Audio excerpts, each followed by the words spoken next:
Question. J'allais vous demander comment vous interprétez le rôle de Judas Iscariote. Réponse de Neville. Judas, je me suis trahi. Personne ne me connaît à part moi-même. Personne ne connaît les pensées d'un homme à part l'esprit de l'homme qui l'habite.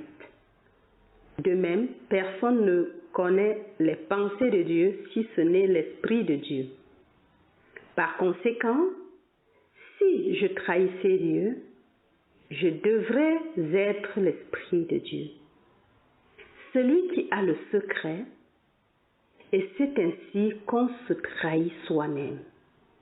Une nuit, dans une pièce de la taille de celle-ci, me voici assis par terre avec 12 hommes devant moi, assis sur le sol.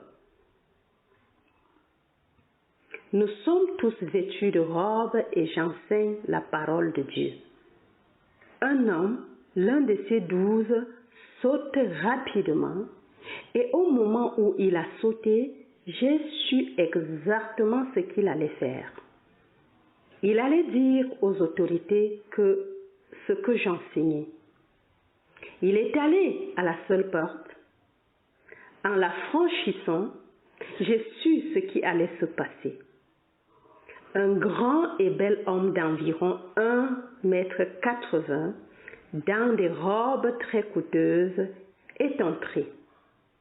Debout, un homme d'environ 40 ou 44 ans. Il a marché tout droit sur le côté, s'est tourné à l'angle droit, a marché sur le côté, s'est tourné à l'angle droit et a marché au milieu. Mais en entrant, il faisait partie de cette autorité. Nous nous sommes tous levés. Il était l'un de ceux qui faisaient preuve d'une grande autorité dans cette communauté et nous nous sommes tous mis au garde-vous.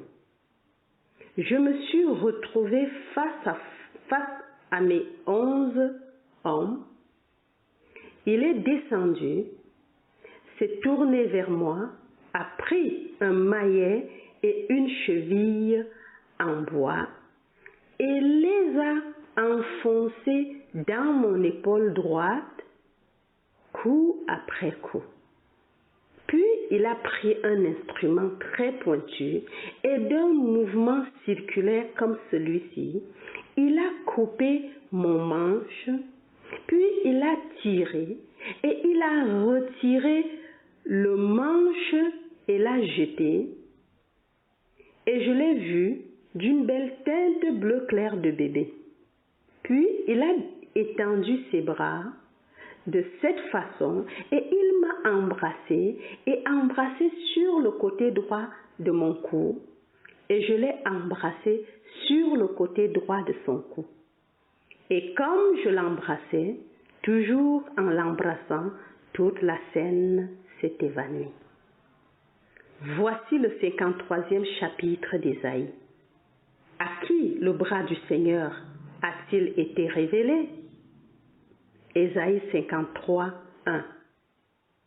Tout cela n'est que symbolisme, mais tout cela est vrai. C'était la trahison. Ah, tu es maintenant cloué.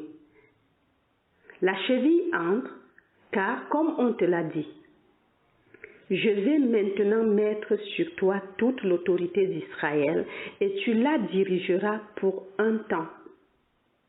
Alors je briserai la cheville et le poids que tu portes te sera enlevé.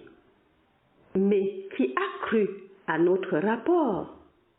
Et à qui le bras de l'Éternel a-t-il été révélé? Ésaïe 53, 1. Il dévoile le bras droit qui est le symbole du pouvoir au moment où il se lève en toi et tu vas régner comme il régit et c'est l'histoire. Donc, toute l'histoire est vraie, mais ce n'est qu'une vision. Ce n'est pas une histoire séculaire, c'est une histoire de salut et le monde traite toute la Bible comme une histoire séculière et ce n'est pas du tout une histoire séculière. Tout cela se passe au-dessus. Il a dit, je suis d'en haut et tu es d'en bas. Tu es de ce monde, moi je ne suis pas de ce monde. Jean 8, 23. Et donc, tout le drame se déroule d'en haut. C'est un drame mystique.